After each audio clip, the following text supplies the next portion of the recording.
أعوذ بالله السميع العليم من الشيطان اللعين الرجيم. بسم الله الرحمن الرحيم.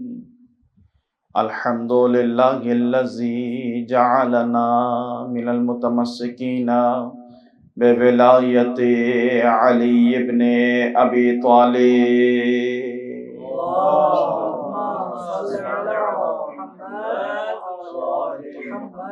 ثم الصلاة والسلام على أشرف الأنبياء والمرسلين خاتم النبيين سيدنا ومولانا أبي القاسم محمد.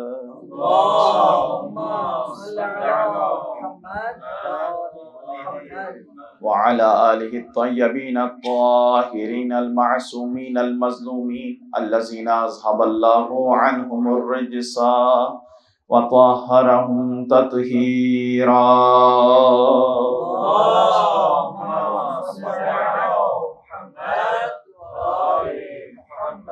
وعجل فرج ولعنة الله على أعدائهم أجمعين من يومنا هذا إلى يوم الدين. أما بعد فقد قال الله المنان في كتابه التبيان. أعوذ بالله من الشيطان اللعين الرجيم. يريدون أن يطفئوا نور الله بأفواههم ويأبى الله إلا أن يتم نوره ولو كره الكافرون. صلوات بجد محمد وعلى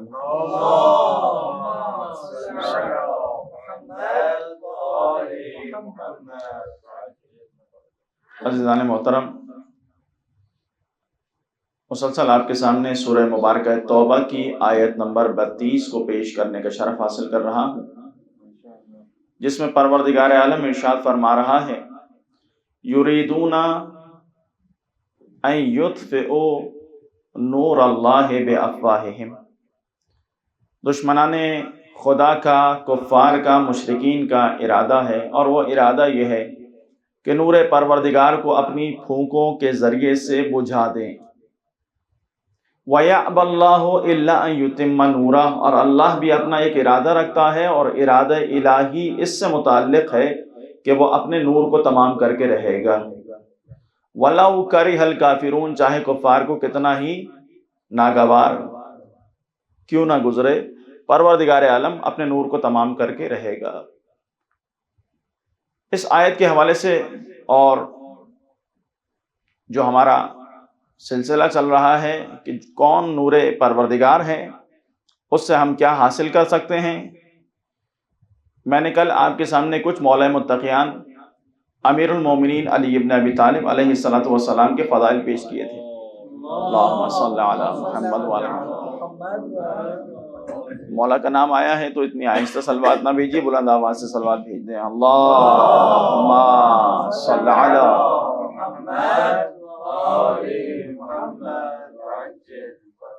مولا متقیان اس ذات گرامی کا نام ہے کہ انسان کما حقہ ان کے فضائل کو، ان کے مقام کو بیان نہیں کر سکتا، اس لیے کہ حق مطلب ادا نہیں ہو سکتا امیر المومنین کے باب میں. اس درجے پر ہیں مولا متقیان. اور اگر دیکھیں تو ہر چیز میں آپ کو اول نظر آئیں گے. مولا متقیان ہر میدان میں آپ کو اول نظر آئیں گے. یعنی اگر ہم علم کی بات کریں تو آواز رسالت آئے گی: انا مدینۃ العلم وعلی بابھا، میں شہر علم ہوں، علی اس کا دروازہ ہے. یعنی اگر علم کو حاصل کرنا ہے تو شہر میں بھی داخل ہونے کے لیے پہلے دروازے پر آنا پڑے گا. تو علم میں بھی علی ابن ابی طالب اس درجے پر ہیں کہ باب العلم علی ابن ابی طالب. اور پھر علم سے خاص ہے حکمت. لیکن اگر حکمت کی بات آئے گی، جب بھی امیر المومنین کے متعلق آواز رسالت یہی آئے گی: انا دار الحکمہ وعلی بابھا، میں حکمت کا گھر ہوں، اور اگر اس کا کوئی دروازہ ہے تو اس دروازے کو بھی علی ابن ابی طالب کہا جاتا ہے. یعنی علم چاہیے تو علی کے دروازے پر آنا ہوگا، اگر حکمت چاہیے تو بھی مولا متقیان کے دروازے پر آنا ہوگا.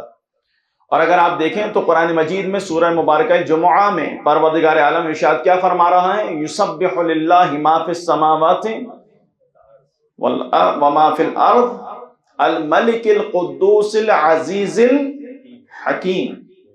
اب اگر آپ یہاں غور کریں تو دیکھیں پروردگار عالم کے استعمال کیے ہوئے الفاظ ہیں، معمولی بات نہیں ہے، ہر لفظ اپنے اندر ایک معنی رکھتا ہے۔ پروردگار عالم کیا بیان کر رہا ہے؟ اللہ کی تسبیح کر رہا ہے جو کچھ آسمانوں میں ہے، جو کچھ زمینوں میں ہے، اور وہ عزیز ہے۔ اور اپنی صفات کو پروردگار عالم نے یہاں پر اپنے دیگر ناموں کو پروردگار عالم نے بیان کیا، لیکن جو سب سے آخر میں بیان کیا وہ کیا ہے؟ الحکیم ہے، یعنی سب سے آخر میں رکھا حکیم کو۔ اور پھر اگر اس کے بعد والی آیت پہ آپ غور کریں تو دیکھیں یہ ظریف نکتہ ہے جو میں آپ کے سامنے پیش کر رہا ہوں، چونکہ درمیان میں بات آئی حکمت امیر المومنین کے حوالے سے، تو آپ دیکھیں کہ پھر جب اپنے حبیب کا تذکرہ کیا اسی آیت کے بعد دوسری آیت میں سورہ جمعہ کی، تو آواز آئی هو الذی، اللہ وہ ہے، هو الذی بعث فی الامیین رسولا منہم یتلو علیہم آیاتہ ویزکیہم ویعلمہم الکتاب والحکمہ وَإِن كَانُوا مِن قَبْلُ لَفِي ضَلَالٍ مُبِينٍ۔ اگر آپ وہاں دیکھیں تو پہلی آیت میں جو اختتام کیا ہے پروردگار عالم نے حکمت پہ کیا ہے، اور دوسری آیت میں جب نبی کریم کے مقام کو بیان کیا ہے اور ان کے کاموں کو بیان کیا ہے تو 4 کام بیان کیے ہیں: تلاوت آیات، تزکیہ نفس، تعلیم کتاب، اور آخر میں تعلیم حکمت۔ یعنی حکمت کتنی اہم ہے، انسان کسی بھی درجے پر پہنچ جائے حکمت سب سے آخر میں رکھی ہے پروردگار عالم نے۔ پہلی آیت میں بھی اپنے نام میں حکمت کو آخر میں رکھا، اور اب جب اپنے نبی کی بات کی تو تعلیم حکمت کو آخری درجے پر رکھا۔ اور اگر اس حکمت کو جو پروردگار عالم جو خود حکیم ہے، صاحب حکمت ہے، اور اس نے اپنے نبی کو بھی حکیم بنایا ہے، صاحب حکمت بنایا ہے، اگر ان سے حکمت کو حاصل کرنا ہے تو کس کے دروازے پر آنا ہوگا؟ رسالت کی آواز آئی انا دار الحکمہ وعلی بابھا، علی اس کا دروازہ ہے۔ صلوات بھیجے محمد و آل محمد۔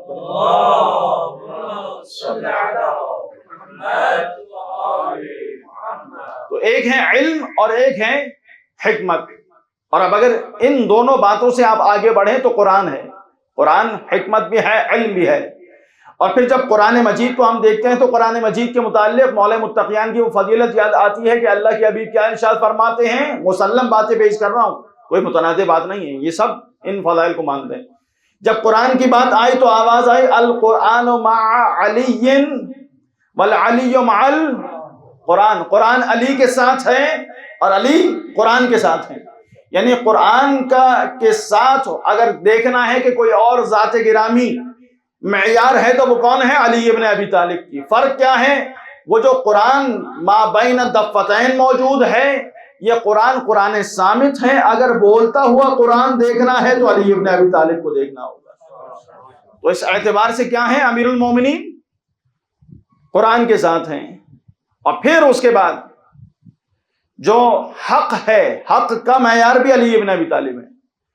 کیا فرمایا اللہ کے حبیب نے؟ الحق مع علی مع العلی والعلی مع الحق، حق علی کے ساتھ ہے، علی حق کے ساتھ ہے، یعنی ہمیشہ علی حق کے ساتھ نظر آئیں گے۔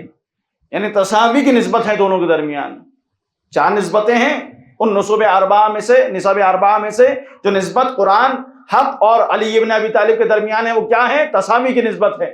لیکن اب اس تساوی میں جو دونوں ساتھ ساتھ معیت میں نظر آ رہے ہیں، اگر یہ دیکھنا ہے کہ کون آگے ہے اور کون پیچھے ہے تو ممکن ہے دنیا کے ذہن میں یہ بات آتی کہ حق آگے ہے، علی اس کے پیچھے ہیں، گرچہ ساتھ ساتھ ہیں۔ لیکن یہاں اللہ کے حبیب نے معیار کو بدلا اور فرمایا اللہم ادر الحق حیث ما دار علی، دعا کے لیے ہاتھ بلند کیے، اور جو نبی کی دعا ہوتی ہے وہ کیا ہوتی ہے؟ مستجاب ہوتی۔ کیا فرمایا؟ پروردگار حق کو وہاں موڑ دے جہاں علی موڑ جائے۔ یعنی ہمیں اللہ کا لاکھ شکر ادا کرنا چاہیے کہ پروردگار عالم نے ہمیں وہ امام عطا کیا ہے جو حق کے پیچھے چلنے والا نہیں ہے، حق کے آگے چلنے والا ہے۔ مل کے صلوات بھیجے محمد و آل محمد۔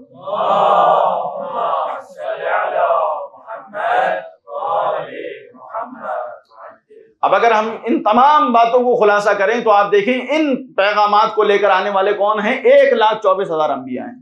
کتنے انبیاء ہیں؟ 1,24,000 دینیات میں شروع سے بچپن سے پڑھتے ہوئے آ رہے ہیں، یاد ہے کتنے ہیں نبی؟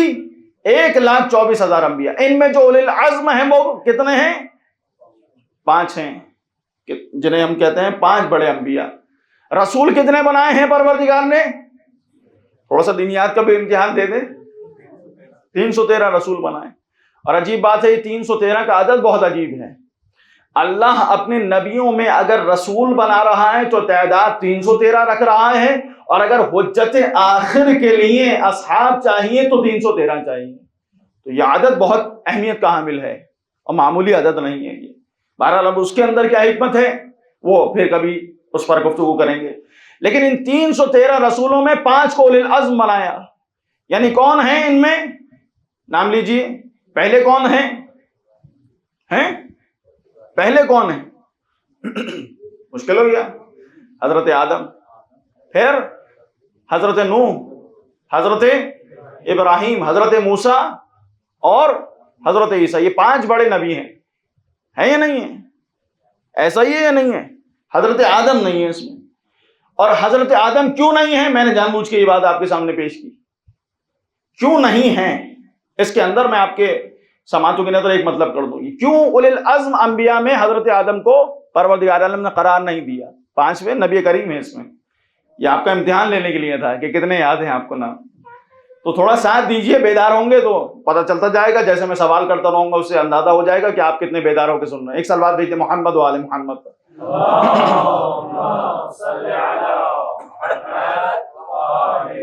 میں صرف اشارہ کر دوں کیوں پروردگار عالم نے حضرت آدم کو اولی العزم نبی 5 بڑے انبیاء میں سے قرار نہیں دیا، حالانکہ مقام بہت بلند ہے، ابو البشر ہیں، لیکن کیوں نہیں ہیں؟ اس کی ایک علت جو امام نے بیان کی، وہ ایک علت یہ ہے کہ پروردگار عالم، دیکھیں ماں کا مقام کتنا بلند ہے، یہ بیان کرنا چاہ رہا ہوں۔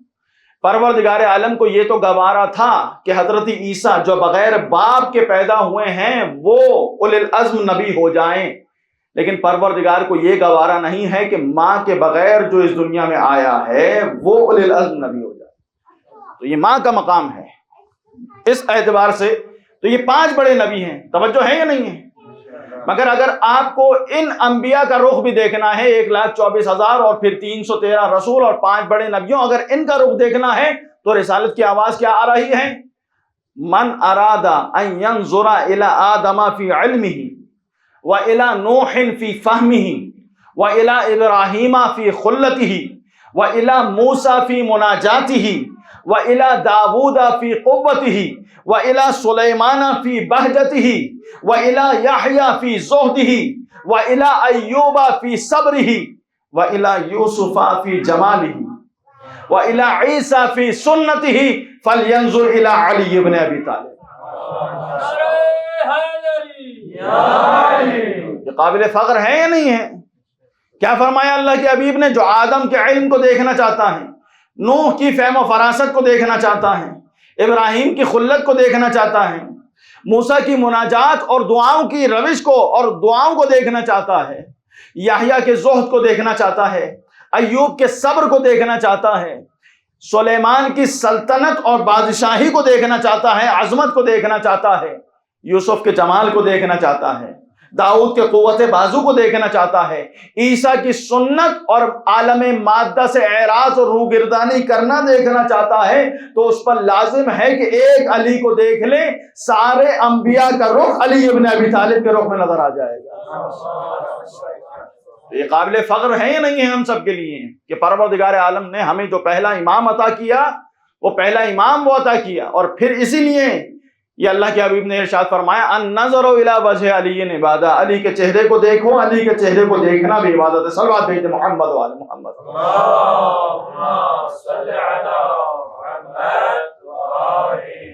تو یہ مولا متقیان ہیں، اور مولا متقیان سے ہم کیا سیکھ سکتے ہیں؟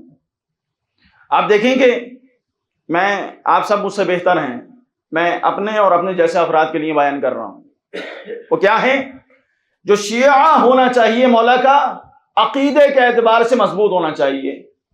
ایسا نہ ہو کہ ذرا سی ایک شبہے کی ہوا چلی اور اس کا ذہن مشوش ہو گیا، توحید سے متعلق، نبوت سے متعلق، امامت سے متعلق، ولایت سے متعلق یا ولایت فقیہ سے متعلق، اس شبہے کی وجہ سے انسان پریشان ہو گیا. یہ عقیدہ پختہ ہونا چاہیے انسان کا، عقیدے میں کمزور نہیں چاہیے. کیوں؟ کیونکہ اس مولا کے ماننے والے ہیں کہ جو عقیدے میں مضبوط نظر آتا ہے. اور نہ صرف یہ کہ عقیدے کے میدان میں مضبوط ہیں بلکہ عمل کے میدان میں بھی مضبوط نظر آئیں گے. میں اپنی طرف سے کوئی بات پیش نہیں کر رہا، ابھی دلیل پیش کروں گا، کیونکہ نحن ابناء الدلیل، ہم فرزندان دلیل ہیں. جہاں دلیل ملتی ہے اس کی طرف مائل ہو جاتے ہیں، بغیر دلیل کے بات نہیں کر رہا. علی ابن ابی طالب کون ہے؟ دیکھیں شیطان کس میں بہکاتا ہے انسان کو، یا عقیدے کے بعد میں بہکاتا ہے یا عمل کے بعد میں بہکاتا ہے. اور عقیدے میں جنہیں بہکایا ہوا ہے وہ جتنا بھی عمل کر رہے ہیں اس سے شیطان کو پھر کوئی سروکار نہیں ہے. کتنی نمازیں وہ پڑھ رہے ہیں لیکن وہ نمازیں کیا قبول ہیں؟ چونکہ عقیدہ درست نہیں ہے وہ نہیں مانی جائیں گی. لہذا جو عقیدے میں مضبوط ہیں اور جن کا عقیدہ صحیح ہے انہیں عمل کے میدان میں مضبوط ہونا چاہیے. شیطان وہاں جن کے عقیدے سے مایوس ہو گیا کہ اب ان کو اس میں عقیدے میں نہیں بہکایا جا سکتا، وہاں کیا کوشش کرتا ہے؟ عمل کے میدان میں کمزور کرے گا.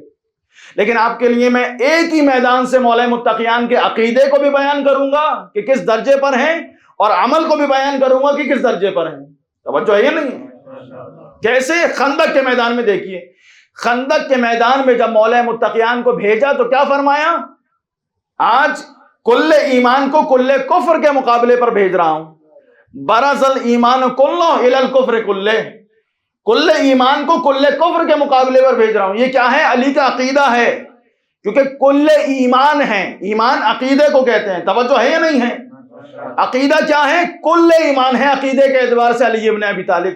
اور اگر علی کے عمل کو دیکھنا ہے تو اسی خندق میں جب عمر ابن عبدود کو واصل جہنم کر کے واپس آ رہے ہیں تو نبی کریم نے کیا ارشاد فرمایا؟ مسلم حدیث ہے، فرمایا ضربۃ علی یوم الخندق افضل من عبادت الثقلین. علی کی ایک ضربت ثقلین یعنی جن و انس کی عبادت سے افضل ہو رہی ہے. کیا ہے؟ عقیدے کے میدان میں بھی کامل ہیں اور عمل کے میدان میں بھی ایک ضربت کا کائنات مل کے مقابلہ نہیں کر سکتی. اب یہاں مختلف ثقلین سے کیا مراد ہے؟ اب اس کے اندر بحث ہو گئی کہ ثقلین سے کیا مراد ہے. جہاں جہاں علی کی فضیلت نظر آئے گی وہاں وہاں آپ کو اختلاف نظر آئے گا، چاہے قرآن کی آیت ہو چاہے نبی کریم کی روایت ہو. اب من کن تو مولا کا انکار نہیں کر سکتے، معنی میں انکار کیا جاتا ہے کہ مولا سے مراد آقا ہے یا دوست ہے یا محب، ایسا ہے یا نہیں؟ تو اب یہاں ثقلین سے کیا مراد ہے؟ ابن ابی الحدید معتزلی جب اس روایت کو بیان کرتے ہیں اور خود انہوں نے اس کو بیان کرتے ہوئے اپنے استاد سے نقل کیا کہ سوال کرتے ہیں اپنے استاد سے کہ یہ بتائیے کہ کیسے علی ابن ابی طالب اصحاب سے افضل ہیں؟ سارے اصحاب سے. اچھا یہاں سارے اصحاب نہیں کہا کہ خلفاء سے سوال کیا کہ کیسے ان سے افضل ہیں. توجہ ہے؟ گھبرا تو نہیں رہے؟ پریشان تو نہیں ہوں گے؟ یہ ابن ابی الحدید کی بات ہے، میں تو نقل قول کر رہا ہوں، میں تو کچھ اور بیان نہیں کر رہا. نہج البلاغہ کی شرح ہے جو انہوں نے لکھی اور وہاں سے ایک مطلب آپ کے سامنے پیش کر رہا ہوں، اور چونکہ کتاب سے پڑھی ہے تو آپ کے سامنے پیش کی جا رہی ہے. کہا کہ کیسے افضل ہیں علی ابن ابی طالب.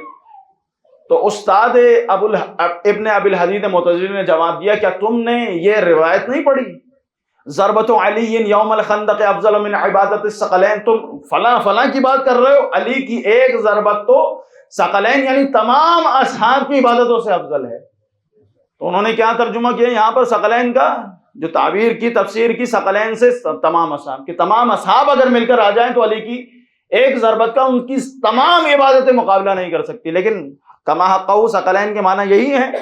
ثقلین کے معنی جو میں نے پہلے کیے وہ کیا ہیں؟ جن و بشر کے ہیں، یعنی تمام جن و انسان اگر سارے مل کر عبادت کرتے رہیں. اور اگر آپ غور کیجئے تو میں اب اس مطلب کو کھولوں کہ انسانوں میں کون کون ہیں. انسانوں میں ایک ابھی ہم نے ذکر کیا 1,24,000 انبیاء ہیں.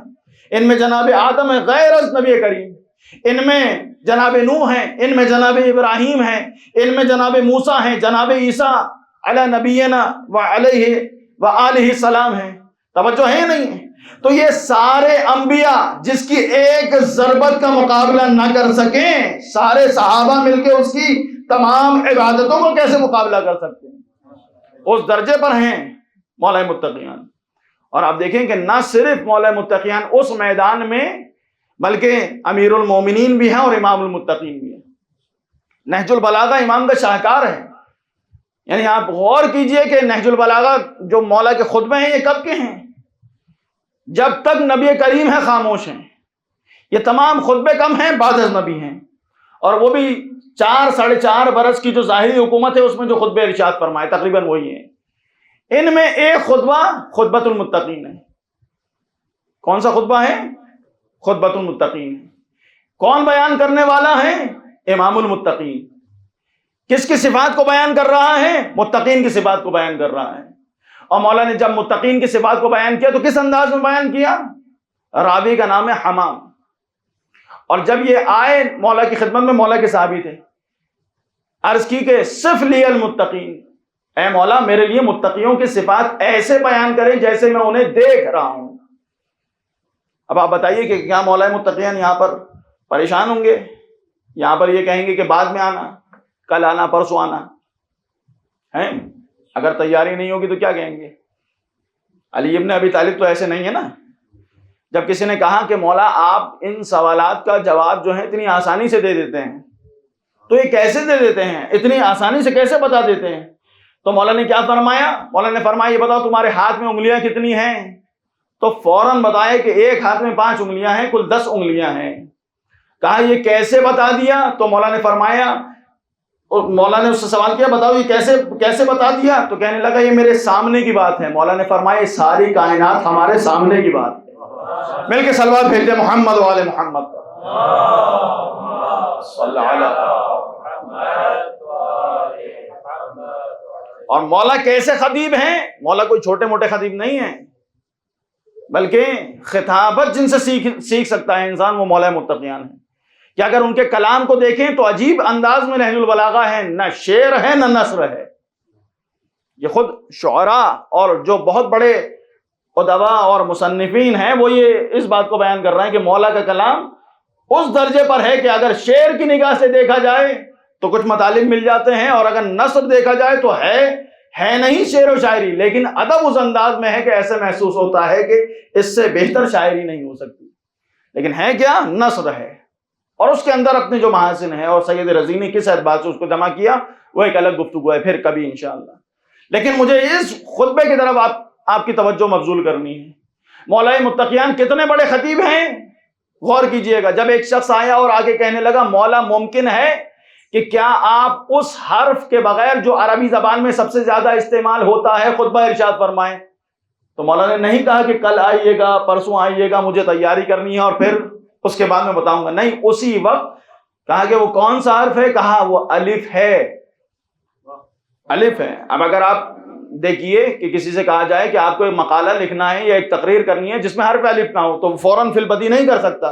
لیکن مولا متقیان نے نہیں کہا کہ بعد میں آنا، بلکہ اسی وقت بغیر الف کے پورا خطبہ ارشاد فرمایا. اور وہ خطبہ ایسا نہیں ہے کہ جس کے اندر آپ کہیں کہ نہیں بات پہنچ نہیں رہی، بلکہ فصاحت بھی آخری درجے پر نظر آئے گی، بلاغت بھی آخری درجے پر نظر آئے گی.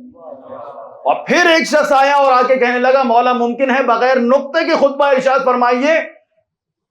تو مولا نے بغیر نقطے کے خطبہ ارشاد فرما دیا، اور اس میں بھی فصاحت و بلاغت عروج پر ہے. اب حمام نے کہا کہ ایسے میرے لیے متقین بیان کریں کہ جیسے میں انہیں دیکھ رہا ہوں. تو مولا نے یہاں پر چونکہ جانتے تھے کہ سامنے والے کی ظرفیت نہیں ہے، اگر بیان کرنا شروع کیے تو وہ اس کی تاب نہیں لا سکے گا. اور پھر وہی نتیجہ ہوا اس کا کہ ابھی مولا بیان کر رہے تھے کہ حمام کی روح بدن سے نکل گئی. کیوں؟ کیونکہ متقین کی صفات کو برداشت نہیں کر سکا. اس خطبے کو جا کر دیکھیں جس میں مولا نے تقریباً 200 کے نزدیک متقین کی صفات کو بیان کیا. پہلی صفت جو مولا نے بیان کی وہ آج آپ کے سامنے پیش کرنی ہے. مولا نے کہا کہ وَمَنْطِقُهُمْ الصَّوَابُ.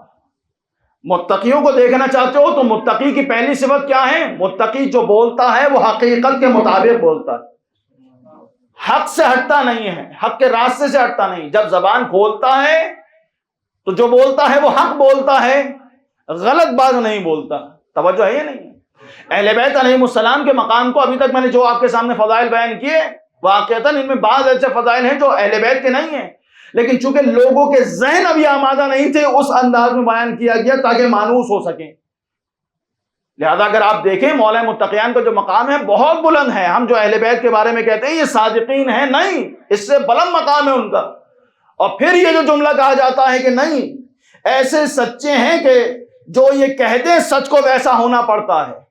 نہیں، ایک عام مومن اگر اس درجے پر پہنچا دے اپنے آپ کو تو وہ بھی جو بولے گا سچ کو ویسا ہونا پڑے گا، حقیقت کو ویسا ہونا پڑے گا. مولا متقیان اور اہل بیت کا، محمد وال محمد کا مقام اس سے بہت بلند ہے.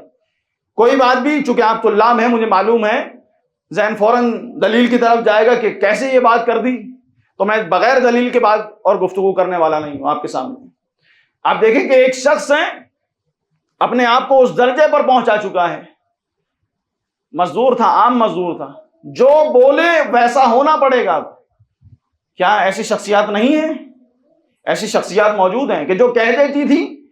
اور یہ اہل بیت علیہ السلام نہیں ہیں، بلکہ عام مزدور ایک انسان ہے. یہ مثال میں آپ کے سامنے پیش کروں. کیا ہوا کہ ایک بچہ کھیلتے ہوئے پشت بام سے یعنی چھت سے گرا، اور جیسے ہی گرنے لگا یہ عام مزدور جو اپنے کاموں میں مشغول تھا، جیسے اس کی نگاہ پڑی کہ بچہ گر رہا ہے پشت بام سے، تو اس نے آواز دی کہ وہیں ہوا میں رک جا، وہیں رک جا. اس کا یہ کہنا تھا کہ وہ بچہ ہوا میں معلق ہو گیا، اور یہ آگے بڑھا، اس نے اپنی آغوش میں لیا اور آغوش میں لے کے بچے کو زمین پہ اتار دیا. اب اگر آپ دیکھیں کہ یہاں پر ہونا کیا تھا، ہونا یہ تھا کہ وہ بچہ زمین پہ گرتا اور گرنے کے بعد یا زخمی ہو جاتا یا اس کی جان چلی جاتی، ایسا ہی ہونا تھا. لیکن اب یہ جو انسان ہے یہ معمولی انسان نہیں ہے، جیسا کہا ویسا ہو گیا. توجہ ہے یا نہیں ہے؟ تو اب جب اس شخص سے لوگوں نے بعد میں سوال کیا کہ کیا وجہ ہے کہ جو تم نے کہا وہ پورا ہو گیا، تو اس نے جواب یہی دیا کہ ہم نے اپنی زبان سے کبھی کچھ بولا نہیں، وہی بولا ہے جو اللہ ہم سے بلوانا چاہتا. تو اگر انسان اپنی زبان سے حق کو بیان کر رہا ہو، جو مولا نے پہلی صفت متقین کی بیان کی، وہ کیا ہے؟ وَمَنْطِقُهُمْ الصَّوَابُ. ان کا بولنا کیا ہوتا ہے؟ حق کے مطابق ہوتا ہے، حقیقت کے مطابق ہوتا ہے. تو جو اللہ اگر بلوانا چاہے، اگر انسان ساری زندگی وہی بولتا رہے تو پروردگار عالم پھر اس کی لاج رکھتا ہے، اس کی زبان میں اثر ہوتا ہے. ایک اور مثال پیش کر دوں اور آپ کی زحمت تمام. علامہ حسن زادہ آمولی کی آپ نے نام سن رکھا ہے. کیا ہیں؟ اس درجے پر ہیں کہ جو کہہ رہے ہیں حقیقت کو ویسا ہونا پڑ رہا ہے. ایک طالب علم نے عید کے دن اپنے گھر مہمان بنایا، اور جب توجہ ہے، تھک تو نہیں گئے آپ لوگ؟ ایک صلوات کا سہارا دیجئے محمد وآل محمد. اللہم صل علی. طالب علم دعوت دیتے ہیں علماء کرام کو، اور دینی چاہیے، بلانا چاہیے اپنا اساتذہ کو اپنے گھر پہ، کیونکہ اگر کوئی عالم آ جائے تو اس کا آنا 40 دن عذاب کو دور کرنے کا سبب بنتا ہے. تو انسان اپنے علاوہ بھی اور عالموں کو دیکھے. ایسا نہیں کہ وہ سمجھے کہ بس ہم ہیں تو بس ہم ہی ہیں، نہیں، اور بھی شخصیات ہیں. لہذا اس طالب علم نے علامہ کو، اپنے استاد کو گھر پہ دعوت دی. اب جب گھر پہ آئے تو کیا دیکھا کہ وہ طالب علم بار بار ایک حجرے میں جاتا ہے اور پھر باہر آتا ہے، اور پریشانی کے آثار ہیں جو اس کے چہرے پہ نمودار. ایک مرتبہ سوال کیا کہ یہ بتاؤ پریشان کیوں ہو؟ تو کہنے لگا کہ آج عید کا دن ہے، والدہ اہتمام کرنا چاہتی تھیں آپ کے لیے، لیکن ان کی طبیعت خراب ہے، ناساز ہے، اور ان کے سر میں شدید درد ہے، جس کی وجہ سے میں پریشان ہوں، بار بار ان کو دیکھنے کے لیے جاتا ہوں کہ کیسی طبیعت ہے. کیوں؟ کیونکہ آپ کے آنے سے پہلے اتنا درد تھا سر میں کہ چیخیں مار رہی تھی اور چیخیں بلند ہو رہی تھی ان کی، لیکن یہ آپ کے احترام میں وہ خاموش ہیں، تو میں بار بار جا کے دیکھتا ہوں کہ طبیعت کیسی ہے. تو کہا کہ اپنی والدہ سے کہیے کہ پردہ کیجیے. اور پھر اس حجرے میں آئے، اور ان کی اس طالب علم کی والدہ کے حجرے میں آنے کے بعد کہا کیا، ایک چھوٹا سا جملہ کہا، ایک دعا پڑھی، اور دعا پڑھنے کے بعد واپس آئے. تھوڑی دیر کے بعد وہ طالب علم آیا اور کہنے لگا ماں کے سر میں جو درد تھا وہ دور ہو گیا، وہ ختم ہو گیا. تو اب جتنے طالب علم تھے دعوت پر، اس کے دوست تھے، وہ سب آئے اور کہنے لگے کہ آپ نے ایسی کون سی دعا پڑھی، کون سی قرآن کی آیت پڑھی، توجہ کیجئے گا، کون سی ایسی روایت پڑھی، ہمیں بھی بتا دیجئے وہ وظیفہ ہے. دیکھیں عمل کے میدان میں اگر انسان آگے نکل جائے، زبان اس کی سچ بولنے لگے، تو پھر کس درجے پر انسان پہنچتا ہے؟ جو بولتا ہے حقیقت کو ویسا ہونا پڑتا ہے. کہا نہ کوئی آیت پڑھی، نہ کوئی روایت پڑھی، نہ کوئی حدیث پڑھی، کوئی دعا نہیں پڑھی، فقط ایک جملہ کہا، اور وہ کیا ہے؟ ایھا الوجع ادفع عنہا، اے درد اس خاتون سے دور ہو جا۔ دیکھیں جتنے بھی اطباء آپ کو ملیں گے، طبیب ملیں گے، وہ سب کے سب ڈاکٹر کیا ہیں؟ وہ دوا بتا سکتے ہیں مگر درد سے خطاب نہیں کر سکتے۔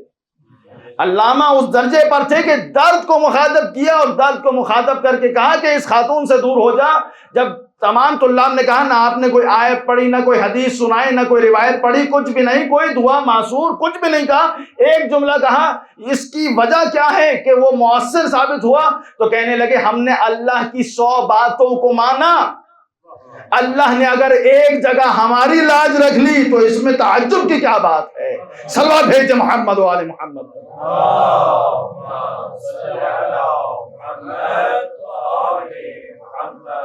انسان اس چیز کو اگر اپنا مشعل بنا لے، ویلیوز پر کوئی کمپرومائز نہیں ہونا چاہیے۔ یہ ویلیوز جو اقدار کربلا اور کربلا والوں سے ہمیں مل رہی ہیں وہ کیا ہے؟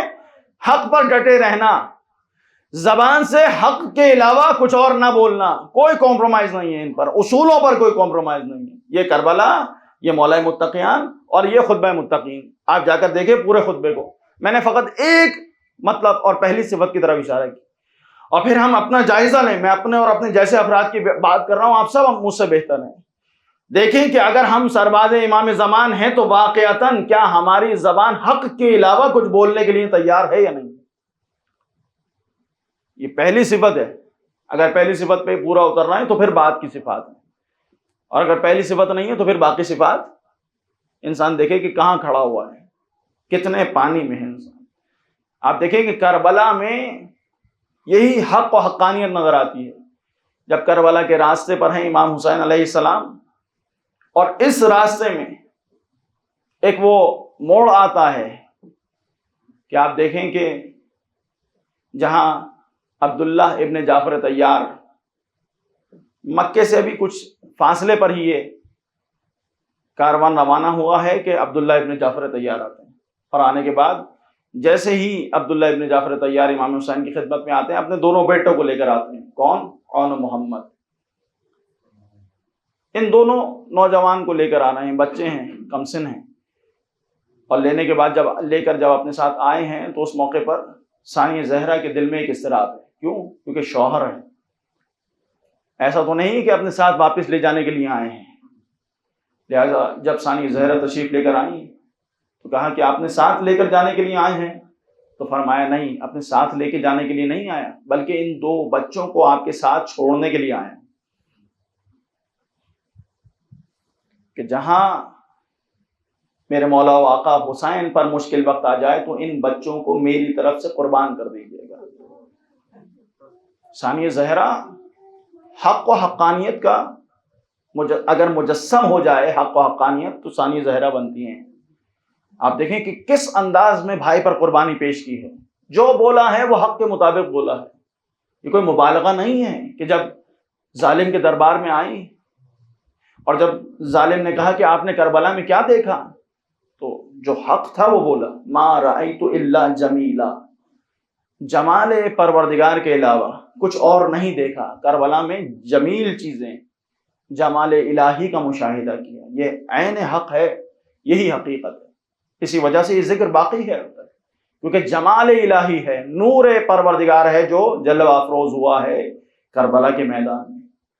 آپ دیکھیں کہ آج ان بچوں کا تذکرہ ہے کہ جن پر ان کی ماں نے گریہ نہیں کیا ہے۔ آج حق کے مطلب ادا کیجئے گا گریہ کا، اس لیے کہ جب شام کے دربار میں فرش عزا ثانیہ زہرا نے بچھایا، اس موقع پر جب سرہائے مقدس لائے گئے تو ہر بیوی نے اپنے وارث کا سر اپنی آغوش میں لیا۔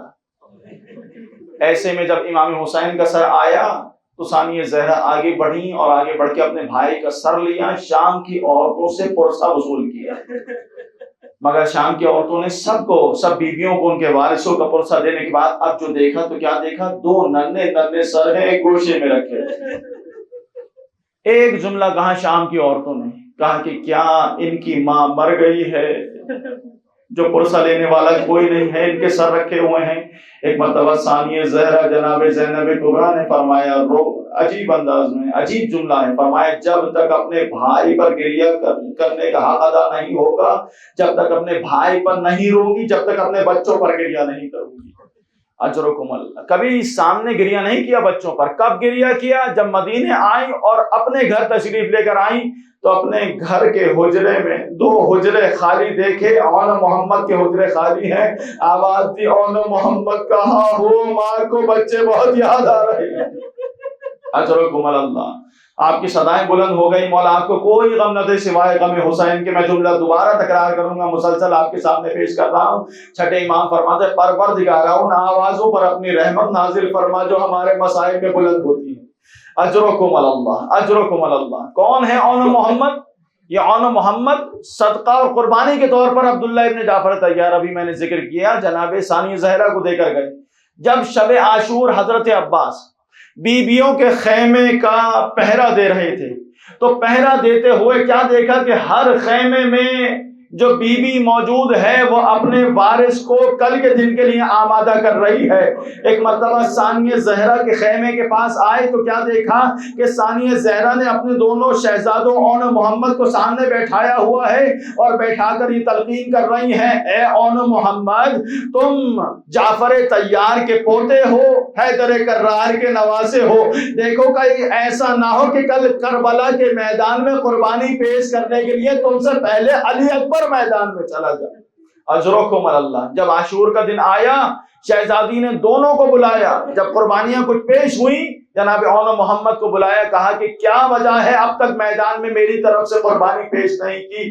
دونوں شہزادوں نے کہا کئی مرتبہ اپنے ماموں سید الشہداء امام حسین کی خدمت میں گئے ہیں مگر ماموں ہمیں اجازت نہیں دے رہے، اگر آپ اجازت دلوا دیں گی تو ہم کربلا کے میدان میں اس انداز سے شجاعت پیش کریں گے کہ لوگ جان لیں گے کہ شجاعت علوی کیا ہے، شجاعت جعفر طیار کیا ہے۔ اجرکم اللہ۔ ثانیہ زہرا نے پیغام پہنچایا امام حسین اپنے بھائی کو، اے بھیا اگر ممکن ہے تھوڑی دیر کے لیے میرے خیمے میں تشریف لے کر آئے۔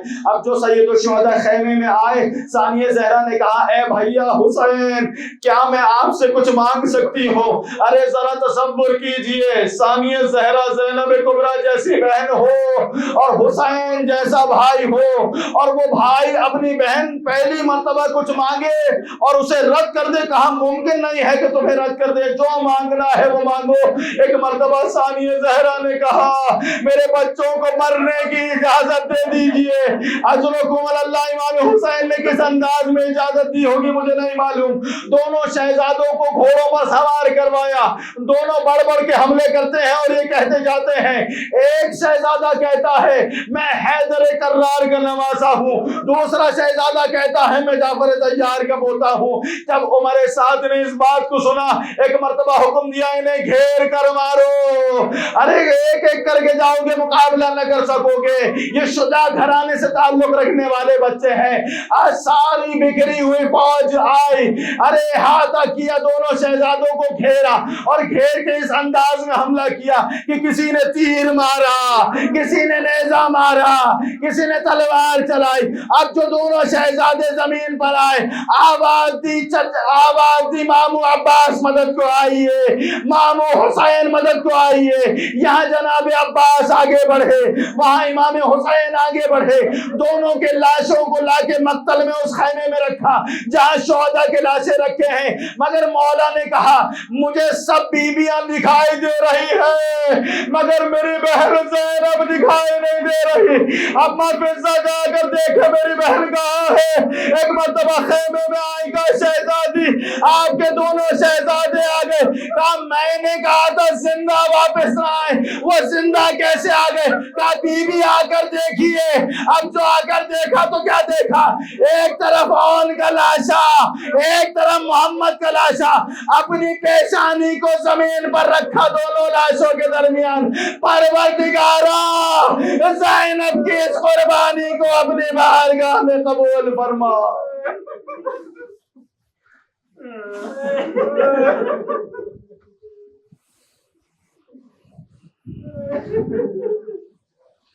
ألا لعنة الله على القوم الظالمين وسيعلم الذين ظلموا أي منقلب ينقلبون. بار الہ اس ذکر کو اپنی بارگاہ میں شرف قبولیت عنایت فرما، حاضرین کی توفیقات خیر میں اضافہ فرما، اس مدرسہ بعثت کی رونقوں میں اضافہ فرما.